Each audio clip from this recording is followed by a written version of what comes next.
Hello, good evening everybody. Magnetism के chapter में आज जो हम लोग पढ़ेंगे, motion of charge in a uniform magnetic field, यानी किसी चार्ज को अगर मैग्नेटिक फील्ड में प्रोजेक्ट कर दिया जाए, फेंक दिया जाए, तो उसका मोशन कैसा होगा, तो उसी का हम लोग स्टडी करेंगे। तो देखिए, दो टाइप का मोशन हम लोग देखेंगे।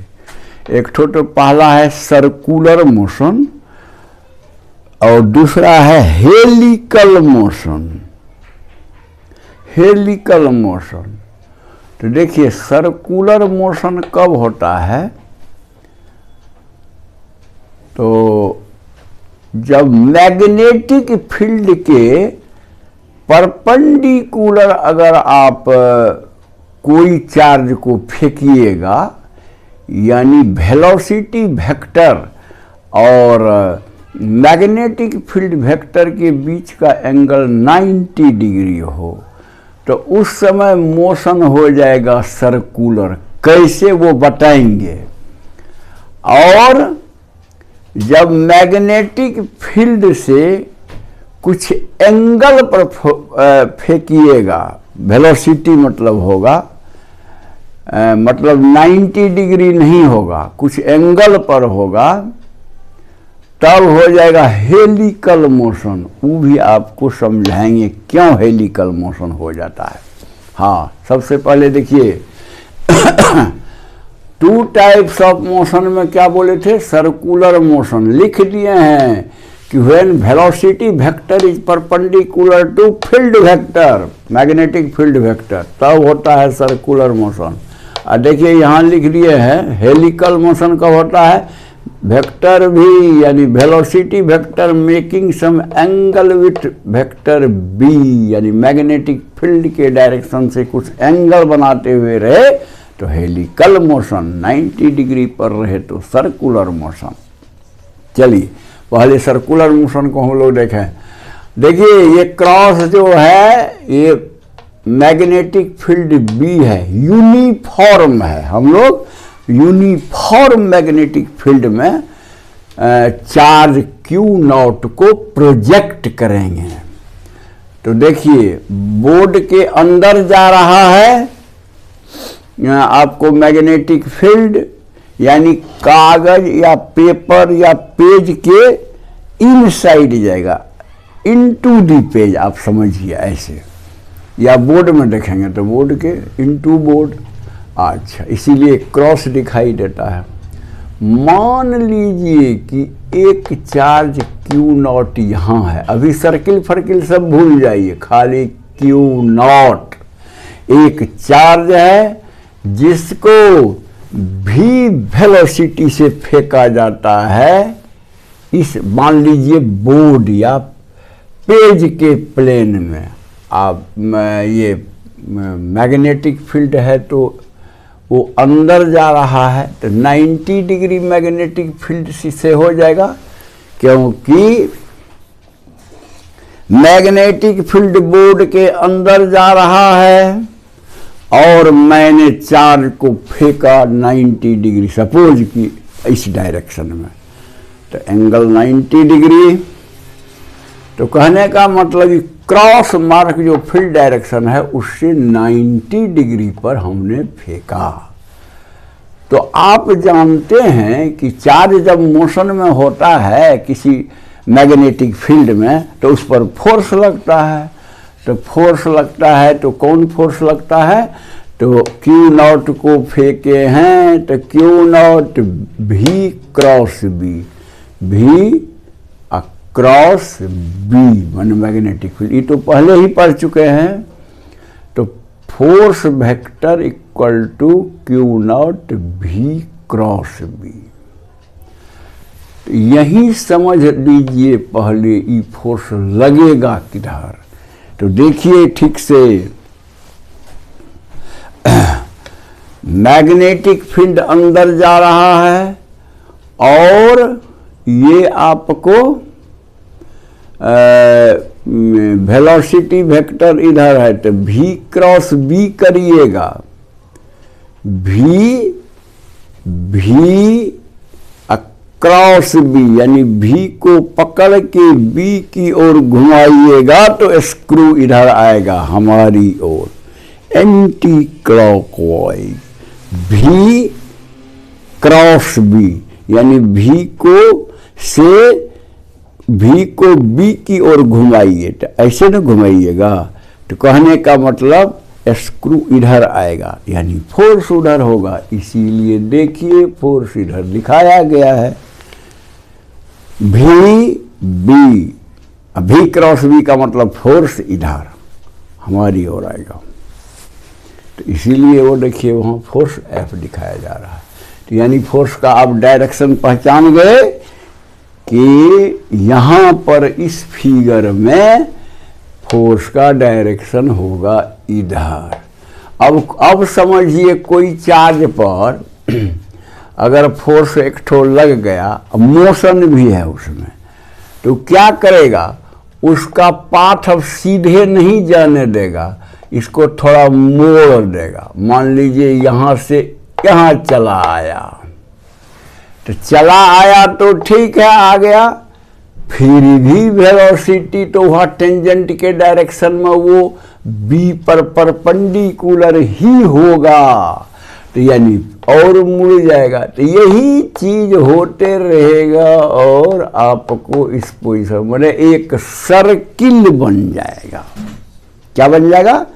एक सर्किल बन जाएगा, यानी चार्ज का जो पाथ है वो एक सर्किल हो जाएगा, सर्कुलर पाथ। यानी यूनिफॉर्म मैग्नेटिक फील्ड में 90 डिग्री पर अगर कोई हम चार्ज को फेंकें तो वह चार्ज सर्किल में घूमने लगेगा, यही कहने का मतलब। तो आप तो 11th क्लास या और कहीं पहले भी पढ़े होंगे कि कोई चीज सर्किल में तब ही घूमता है जब सेंटर की ओर उस पर एक फोर्स लगा हुआ है, यानी सेंट्रीपेटल फोर्स, जिसका कितना होता है वैल्यू mv²/r। तो यहाँ तक फोर्स इधर लगा है सेंटर की ओर, तो इसीलिए यही मैग्नेटिक फोर्स F जो है उस पार्टिकल को पर सेंट्रीपेटल फोर्स की तरह काम करता है और वह चार्ज जो है ऐसे घूमते रहता है सर्किल में। तो हम ये मैग्नेटिक फोर्स का मैग्नीट्यूड निकाल सकते हैं यहाँ से, Q0 VB sin 90। V और B के बीच में आपको कह रही है कि 90 डिग्री का एंगल है, 1 हो गया, यानी F हो गया Q0 VB। यहाँ लिख भी दिए हैं, this force will bend the path of Q0 in a circle and act like a centripetal force, centre की ओर लगने वाला। तो सेंट्रीपेटल फोर्स को बराबर कर दीजिए। मान लीजिए सेंट्रीपेटल फोर्स मैकेनिकल फोर्स बने समझिए mv²/r, उसको हम मैग्नेटिक फोर्स के बराबर कर दीजिए और इससे आप रेडियस कैलकुलेट कर सकते हैं। ई फार्मूला से v² में एक तो v इधर है, काट दीजिए, v बचा रहेगा, r बराबर mv/Q0b आएगा। तो देखिए किस रेडियस में घूमने लगेगा, तो अगर आपको मास मालूम है वह पार्टिकल का जिस पर चार्ज Q0 है और वेलोसिटी मालूम है और मैग्नेटिक फील्ड मालूम है और चार्ज का भी वैल्यू मालूम है, तो 1 सेकंड में इस फार्मूला से आप निकाल लीजिएगा, R = mv /Q0v, यानी इसी रेडियस के सर्किल में वो घूमते रहेगा। अब जानिए एंगुलर वेलोसिटी एंगुलर वेलोसिटी भी निकाल सकते हैं, omega equal to v by r होता है। तो v का वैल्यू v रहने दीजिए और r का वैल्यू ये दे दीजिए। r जो निकाले हैं कट करके आ जाएगा Q naught v by m। अच्छा, टाइम पीरियड भी निकाल सकते हैं ऑफ रिवॉल्यूशन। कहने का मतलब टाइम पीरियड क्या होता है, एक कंप्लीट रिवॉल्यूशन में जितना टाइम लगता है उसी को टाइम पीरियड कहते हैं। तो टाइम पीरियड तो आप बहुत पढ़े हैं उधर 11th में भी, वो होता है 2 pi by omega. Time period होता है 2 पाई बाय ओमेगा। ओमेगा तो आपने यहाँ v बाय आर से कैलकुलेट कर लिया है, तो उससे 2 पाई बाय ओमेगा का वैल्यू रखिएगा, कट के आ जाएगा 2 pi m by Q naught b। देख लिया आपने। अच्छा, एंड अगर टाइम पीरियड मालूम है तो आप ये भी निकाल सकते हैं फ्रीक्वेंसी। फ्रीक्वेंसी मतलब 1 सेकंड में कितना चक्कर मारेगा। तो इसीलिए फ्रीक्वेंसी का फॉर्मूला ये भी आप पढ़े हुए हैं, 1/t होता है। तो t तो आपने टाइम पीरियड मालूम कर लिया, 2 पाई m बटा Q नॉट b। 1/t है तो उलट दीजिए, Q नॉट b बटा 2 पाई m। तो ये देखिए एक लाइन लिखा है, new is the characteristic frequency of charge particle in the field.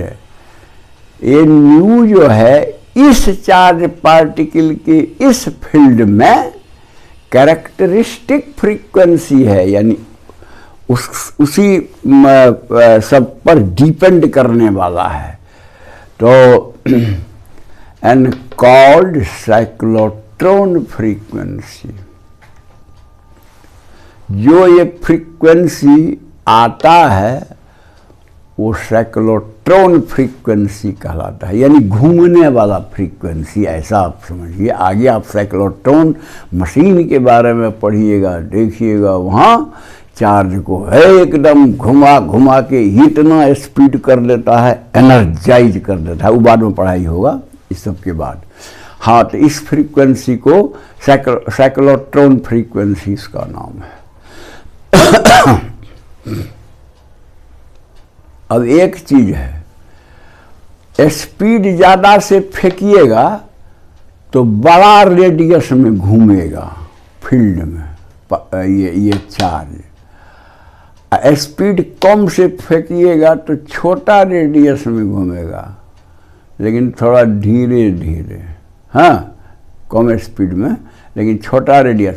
लेकिन दोनों केस में घूमने का टाइम पीरियड, यानी एक कंप्लीट रिवॉल्यूशन में सेम टाइम लगेगा।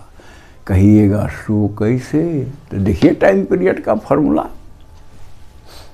टाइम पीरियड का फॉर्मूला होता है 2 pi m Q naught b।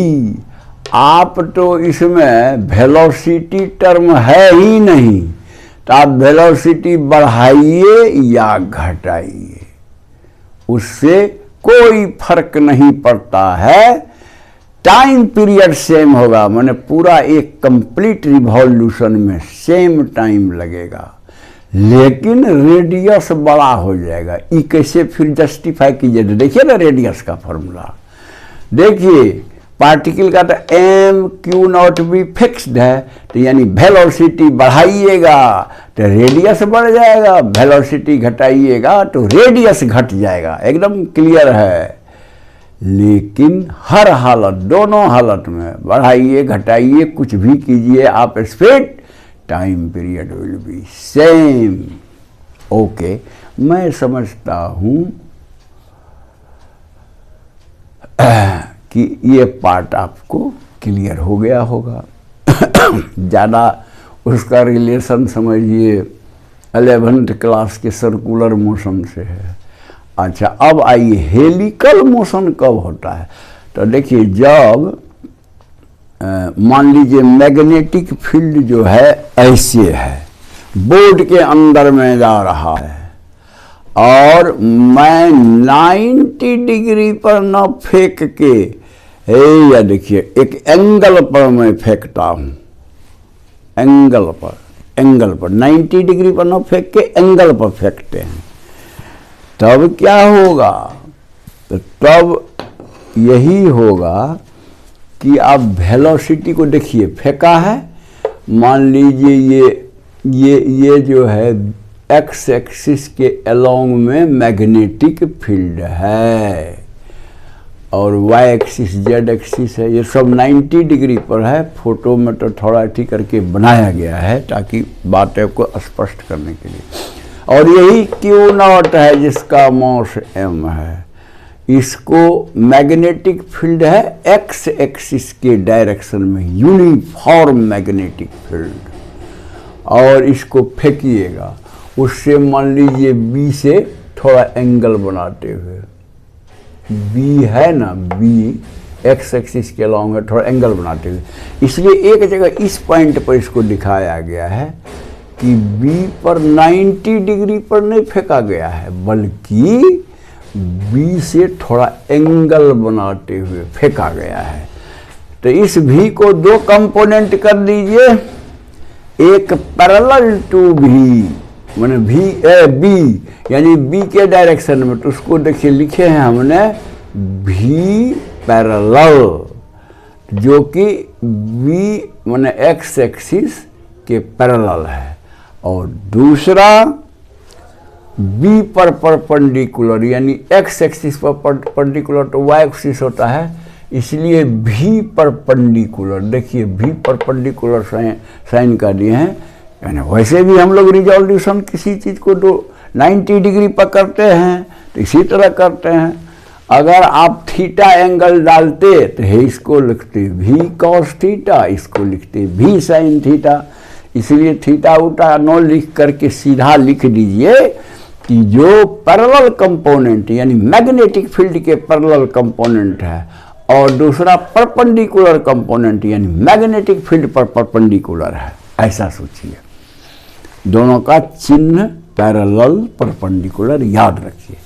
अच्छा, तो कहने का मतलब उस चार्ज पार्टिकल का दो मोशन है, एक है ये बी पर परपेंडिकुलर, ऐसा है तो वो क्या करेगा, ये परपेंडिकुलर वाला उसको सर्किल में घुमाएगा, जैसा यहां आपने देखा। और दूसरा कंपोनेंट है बी पैरेलल, जो बी के पैरेलल है यानी अलोंग बी है। तो ये जो है उसको कांस्टेंट, मतलब जो मोशन भी यानी कांस्टेंट स्पीड भी पैरेलल से उसको पार्टिकल को ले जाएगा, इधर ले जाएगा जिधर वेलोसिटी का डायरेक्शन है। तो कहने का मतलब अब मान लीजिए कि ये घूम रहा था पैरेलल सर्किल में, ये परपेंडिकुलर मोशन के कारण, लेकिन अगर इधर भी एक मोशन उस पर लग रहा है तो ये देखिए ऐसे ऐसे चलेगा। तो उसी तरह बनाया हुआ है स्प्रिंग टाइप का, उसी मोशन को कहते हैं हेलिकल मोशन। हाँ, अब एक चीज और समझिए, मैंने अभी कहा कि कांस्टेंट स्पीड से इधर भागेगा, इधर सर्किल में तो घूमता ही जाएगा लेकिन भागेगा इधर, तो इस टाइप का मोशन हो जाए। कांस्टेंट स्पीड क्यों होगा भाई? तो आप जानते हैं कि इस डायरेक्शन में जो फोर्स है कि नहीं है उसको देखना है। तो देखिए, इसको थोड़ा समझाते हैं। ये वेक्टर, इस डायरेक्शन की खाली बात कर रहा हूं, भी पैरेलल वाला का, तो फोर्स बराबर Q not V parallel cross B। तो आप देखिए तो V पैरेलल और B के बीच का एंगल 0 है ना, 0 है मैंने पैरेलल है तो 0 एंगल है V पैरेलल, और B के बीच का एंगल 0 है। तो इसको अगर आप वेक्टर को ये करिएगा, तोड़िएगा तो हो जाएगा Q naught V parallel B sine 0, यानी 0, यानी नो फोर्स। कहने का मतलब मैग्नेटिक फील्ड के डायरेक्शन में अगर मोशन दीजिएगा तो कोई फोर्स नहीं लगेगा। आपको याद होगा इसके पहले वाला वीडियो से मैंने कहा था एक ऐसा डायरेक्शन है फेंकने का जिधर कोई फोर्स न लगे, तो वही डायरेक्शन मैग्नेटिक फील्ड का है। तो यानी मैग्नेटिक फील्ड के डायरेक्शन में आप फेंकिएगा तो कुछ फोर्स नहीं लगेगा। जिस वेलोसिटी से आप फेंकिएगा उस वेलोसिटी से वो चलता रहेगा, फोर्स नहीं रहने के कारण उसमें एक्सेलरेशन नहीं रहेगा, यानी उसका स्पीड चेंज नहीं करेगा। इसीलिए ये आपको इसका हेलिकल मोशन होगा। अच्छा, इस हेलिक्स का रेडियस क्या होगा? तो इस फार्मूला से रेडियस का निकाल दीजिए, क्योंकि तो सर्कुलर उसी टाइप का है। तो देखिए मैंने रेडियस निकाला है R, इस हेलिक्स का रेडियस देखिए ना, ये भी ऐसे करके आ रहा है। हाँ, तो सर्कुलर है, रेडियस है, तो कहने का मतलब उसका रेडियस R बराबर लगा, इसमें बैठाइए M, ठीक है। V के बदले आपको V परपेंडिकुलर डालना होगा, ये वाला Q नॉट V हो गया, रेडियस निकल गया। और दूसरा चीज इधर भी भाग रहा है, तो तब हेलिकल मोशन में पिच निकालना पड़ता है। P माने पिच। पिच क्या है? एक मान लीजिए एक कंप्लीट रिवॉल्यूशन में कितना आगे बढ़ेगा। मान लीजिए यहाँ से शुरू हुआ, अब बढ़ भी रहा है दाहिना साइड, घूमे यहाँ आया, तो ई जितना हुआ डिस्टेंस वही हो गया पिच। माने एक कंप्लीट रिवॉल्यूशन में पार्टिकल या चाइल्ड पार्टिकल जितना डिस्टेंस मान लीजिए एक्स एक्सिस की ओर जाता है, तो वही पिच कहलाता है। उसको पी द्वारा दिखाते हैं। तो ये निकलेगा कैसे? बहुत आसान है। इधर का वेलोसिटी क्या हुआ? V पैरेलल, और टाइम पीरियड क्या हुआ? एक कंप्लीट रिवॉल्यूशन का टाइम पीरियड, ये देखिए, ये 2πm/Q नॉट V। तो ये डिस्टेंस हमको एक रिवॉल्यूशन के बाद ये डिस्टेंस है पिच। इसलिए पिच का फार्मूला क्या होगा? Distance travelled by particle along x axis in one complete revolution. यानी आपको हो गया वेलोसिटी इनटू टाइम, डिस्टेंस ना निकाल रहे हैं ये डिस्टेंस, तो इधर का वेलोसिटी इनटू टाइम, टाइम मतलब एक रिवॉल्यूशन का टाइम, E_t का वैल्यू यहाँ से डालिए 2πm/Q नॉट V, और इसको V पैरेलल से मल्टीप्लाई कर दिए, निकल गया पिच का भी वैल्यू। न्यूमेरिकल सब में एक आध नंबर का दे सकता है, तो इसको ठीक से समझ लीजिए। तो मैं समझता हूँ कि आपको समझ में आ गया होगा मोटा मोटी। एक बार मैं इसको ऐसे में कह रहा हूँ शॉर्ट में। यूनिफॉर्म फील्ड में कोई चार्ज को प्रोजेक्ट करने के बाद दो तरह का मोशन आएगा। अगर हम फेंक देंगे मैग्नेटिक फील्ड के परपेंडिकुलर डायरेक्शन में प्रोजेक्ट करेंगे तो सर्कुलर मोशन हो जाएगा, और माने वो जो चार्ज है सर्किल में वो घूमना शुरू करेगा। लेकिन अगर मैग्नेटिक फील्ड से कुछ एंगल बना के मैं फेंक दूंगा तो हेलिकल मोशन हो जाएगा। उसी दोनों चीज़ को समझाया गया है। मैं समझता हूँ कि आप लोगों को समझ में आ गया होगा। अगर पसंद है तो लाइक करके, जो नहीं सब्सक्राइब किए हो सब्सक्राइब करके उसको बेल दबा दीजिए, ताकि आगे जाएगा और बढ़िया से कॉन्सेप्ट क्लियर होगा पढ़ाई में। और जितना हो सके शेयर करिए ताकि और लोगों को भी मदद मिले। That's all. Thank you.